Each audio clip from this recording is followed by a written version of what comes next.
आता हा length celebrate करत असताना या लेंथला धरून खूप सगळं कन्फ्युजन आहे, कळत नाही नेमकं काय करावं काय करू नये, अनेक प्रश्न आहेत.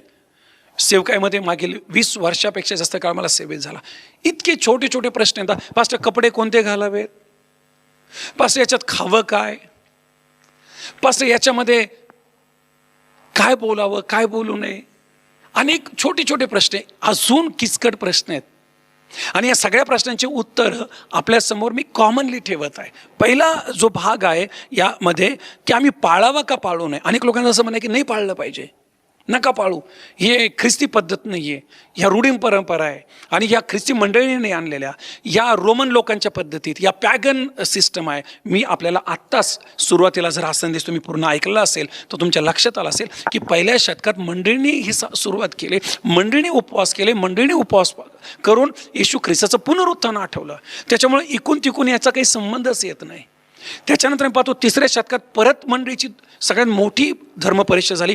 तिथं हा निर्णय घेण्यात आला की येशू ख्रिस्ताचं मरण, येशू ख्रिस्ताचं बलिदान, देवबापाचं प्रेम, येशू ख्रिस्ताचा जन्म, येशू ख्रिस्ताचं पुनरुत्थान हे मंडळींनी पाळलं पाहिजे. पाळलं पाहिजे म्हणजे त्याची आठवण केली पाहिजे आणि त्याची आठवण ही लगातार ते करत राहिली पाहिजे, ज्याला आम्ही सुवार्थ पण म्हणतो.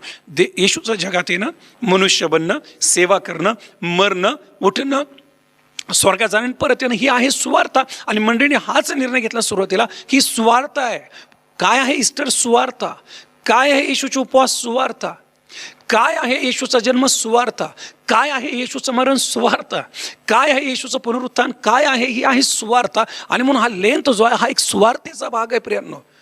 ही जी उपवास प्रार्थना आहे ह्या सुवार्तेचा भाग आहे. येणारं पुनरुत्थान हा सुवार्तेचा भाग आहे. आणि म्हणून हे कुठले पॅगन सिस्टम नाही आहे आणि हे पाळू नये असं लांबपर्यंत विचार करू नका. हा याच्या जरी एखादी अशी गोष्ट आहे ज्याला बायबल त्या ठिकाणी सपोर्ट करत नाही, त्या गोष्टी जरूर टाळाव्यात, त्या गोष्टी बिलकुल यात आणू नये. पण उपवास प्रार्थना, बायबल हे उपवास प्रार्थनेचं पुस्तक आहे. उत्पत्तीपासून प्रकटीकरणापर्यंत तुम्हाला उपवास प्रार्थनाच पाहायला मिळतील. मग त्या 40 दिवसात करा किंवा वर्षभरात कधीही करा, 40 दिवस करा, 4 दिवस करा की 1 दिवस करा, पण उपवास प्रार्थना जेव्हाही करताल त्याला आपण पवित्रपणे आणि देवाच्या गौरवासाठी पाळलं पाहिजे. आणि म्हणून आम्ही लेंथ पाळावा का? होय, जरूर पाळावा, पण कोणत्या पद्धतीने? बिब्लिकल पद्धतीने, वचनानुसार. आमच्या पूर्वजांनी जसा पाळला तसाच पाळावा, त्याच्यात गडबड होता कामा नये. जर तुम्हाला नाहीच पाळायचा नका पाळू. कुठं म्हटलंय का पाळा? येशू ख्रिस्ताने कुठं आग्रह केला का 40 दिवस उपवास करा? नाही. पण जो एखादा कुठला भाऊ किंवा बहीण करत असेल त्याला नाव ठेवत बसू नका. याला ख्रिस्ती मंडळी म्हणत नाही, हे आमचं काम पण नाही. एखादा करतोय त्याच्याबद्दल देवाला धन्यवाद, तिच्याबद्दल देवाला धन्यवाद. तुम्हाला होत नाही काही, त्याच्याबद्दल जवळ फळ नको आहे, काही त्याच्याबद्दल वाईट वाटायला नको. मी पण करणार नाही, तुला पण करू देणार नाही, ही सैतानी वृत्ती आहे. आणि म्हणून याच्यात आपल्याला पडायचं नाही. तुम्ही करत आहात, देव तुम्हाला खूप आशीर्वाद देऊ. तुम्ही नाही करत आहात तरी देव तुम्हाला आशीर्वाद देऊ आणि तुम्हाला ती कृपा देऊ की हा जो लेंथ आहे हे ज्या उपवास प्रार्थना का सुरू झाला हे समजून घेण्यासाठी. आणि म्हणून याला पाळलं पाहिजे का? हे केलं पाहिजे का? जरूर केलं पाहिजे. बिब्लिकल पद्धतीने उपवास प्रार्थना झाल्याच पाहिजे, पश्चाताप झालाच पाहिजे. येशू ख्रिस्ताच्या दुःखाची, येशू ख्रिस्ताच्या जन्माची, येशू ख्रिस्ताच्या पुनरुत्थानाची, येशू ख्रिस्ताच्या परत येण्याची आठवण झालीच पाहिजे. लक्षात घ्या. आणि हे करत असताना आम्ही हे उपवास पाळत असताना येशूचा वधस्तंभ, इन अ सेन्स येशूने जो वधस्तंभ व्हायला तो वाहत नाही बसायचा. येशूने आपल्याला आपला वधस्तंभ व्हायला लावलाय, पश्चाताप करायला लावलाय, घाणेरड्या सवयी सोडायला लावल्या. जर तुम्ही हे उपवास करत असाल आणि उपवास करूनही जर व्यसन सुटत नसतील, जर आपण हे उपवास प्रार्थना करू आणि हे उपवास 40 दिवसाच्या काय 400 दिवसाच्या करा आणि ते करून जर काही बदल होत नसतील, ते व्यसन जात नसतील, त्या सवयी जात नसतील, तो स्वभाव बदलत नसेल तर प्रियांनो व्यर्थ जाईल. आणि मग लोक नाव ठेवतील काय झालं आणि मग म्हणतील न केलेलं बरं. आणि म्हणून मी तुम्हाला आग्रह करतो, जर तुम्ही या 40 दिवसाची उपवास प्रार्थनेत जातात तर स्वतःला प्रभूला समर्पित करा आणि कधी केलं नाही अशा उपवास प्रार्थना या 40 दिवसाच्या उपवासामध्ये करा. दुसरा प्रश्न आहे, हे बिब्लिकल आहे का? हे जे 40 दिवसाचे उपवास आहे कुठं लिहिलं आहे बायबलमध्ये 40 दिवसाचे उपवास करा? असे प्रश्न येतात आणि प्रश्न असे आलेच पाहिजे. मी परत आपल्याला सांगतो, बायबलमध्ये कुठेही लिहिलेलं नाही की 40 दिवसाचे उपवास करा, परंतु मॅक्झिमम लोक हे 40 दिवसाचे उपवास का करतात माहिती आहे का?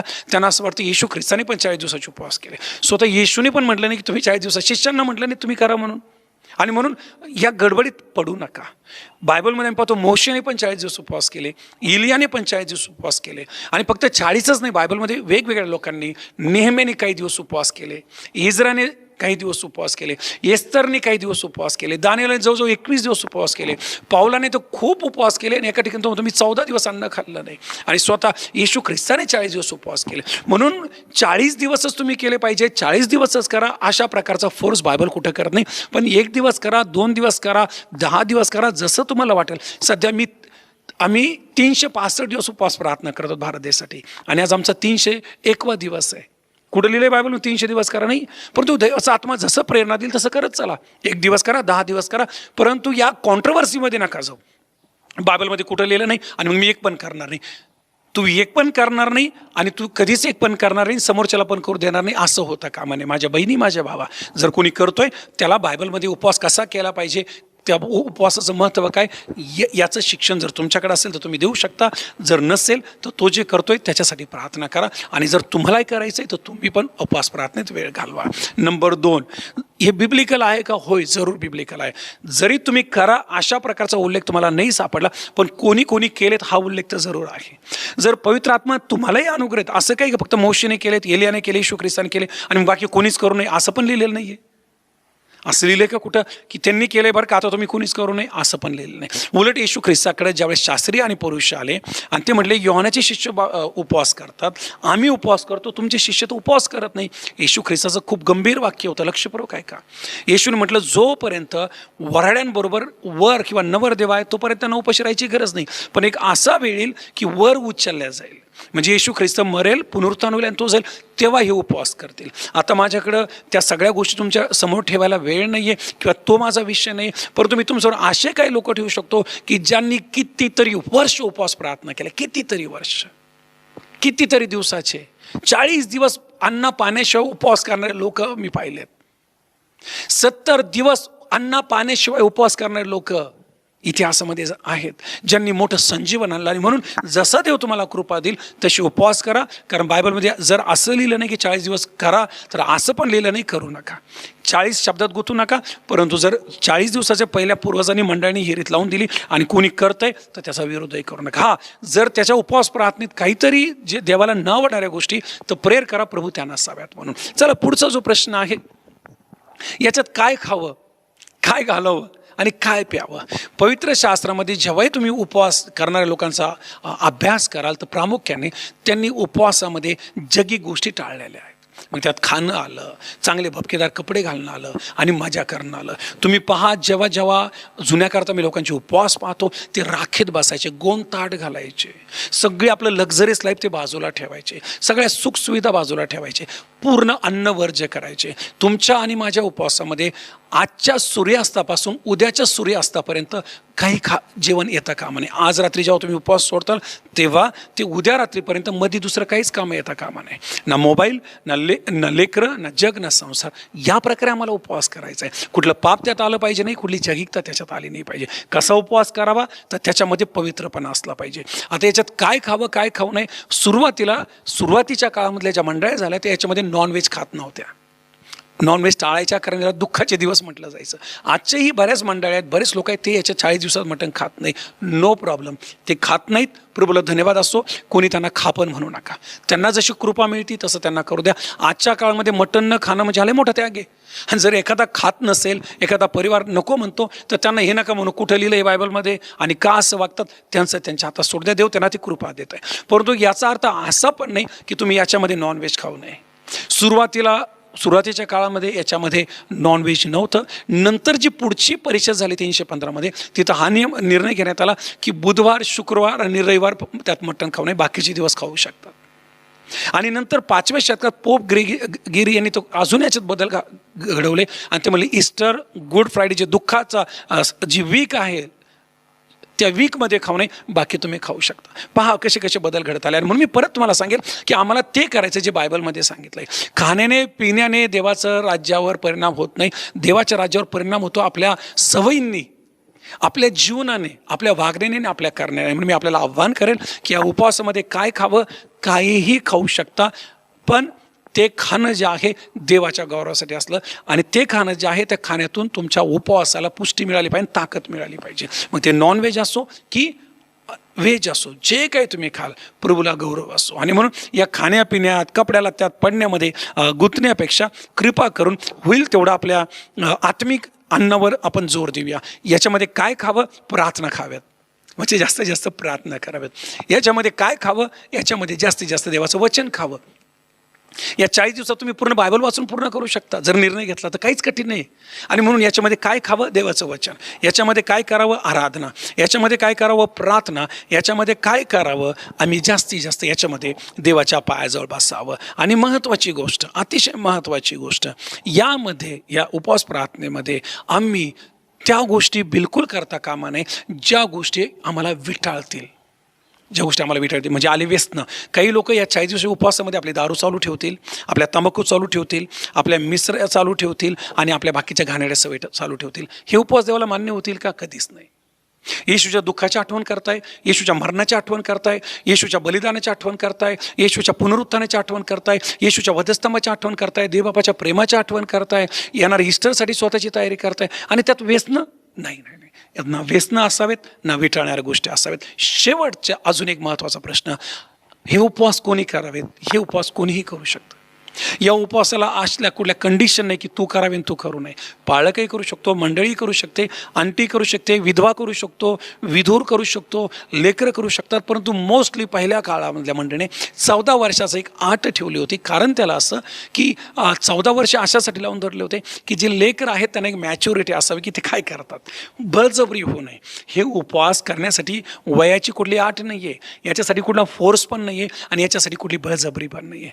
तसं असतं तर आपण सगळ्यांनी 40 दिवस उपवास केले असते. काही करतात, काही करत नाही. परंतु यासाठी वयाची कुठली मर्यादा आहे का? बिलकुल नाही. याच्यामध्ये कुठला ज्याला आपण म्हणतो की काही अशा लिमिटेशन्स आहेत का? बिलकुल नाही. कोणीही हे करू शकतं, पण आपल्या आरोग्याची काळजी घेऊन. कोणी हे करू शकतं आपल्या शरीराची काळजी घेऊन. जर तुम्हाला डायबिटीज आहे, शुगर आहे, तुम्ही प्रेग्नेंट आहात किंवा तुम्हाला अजून काही व्याधी आहेत ज्या व्याधी तुम्हाला मरणाकडे नेऊ शकतात, तर आवर्जून तुम्ही मेडिकल हेल्थ जी तुमची काळजी ती करून उपवास करावेत.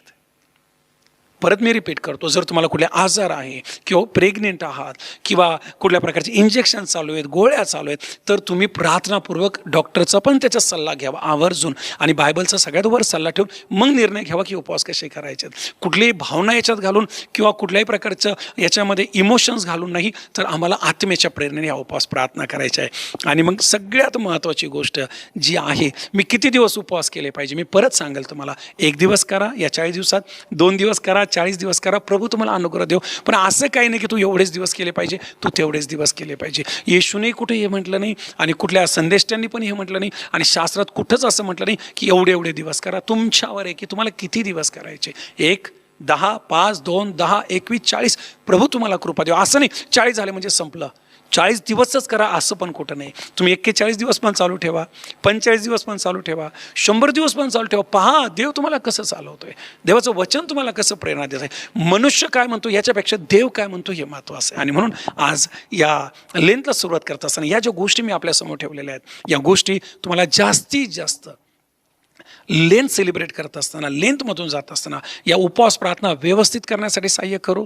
या सगळ्या गोष्टी, या सगळ्या बाबी तुम्हाला शक्ती देव, कृपा देव. आणि जे छोटे छोटे प्रश्न होते, छोटे छोटे डाऊट होते, या शिक्षणाद्वारे ते सगळे निघून जाऊ. आणि या 40 दिवसामध्ये प्रभू येशू ख्रिस्ताचं बलिदान, त्याचं प्रेम, त्याची कुर्बानी आणि त्याचं पुनरुत्थान आणि त्याचं तुमच्या आणि माझ्यासाठी असलेलं सगळी आपुलकी हे तुमच्या आणि माझ्या जीवनामध्ये उघड हो. प्रभू आपल्या या उपवास प्रार्थनेमध्ये आपल्याला अशी शक्ती देव, अशी कृपा देव की याच्या अगोदर आपण अशा उपवास प्रार्थना कधीच केल्या नाही.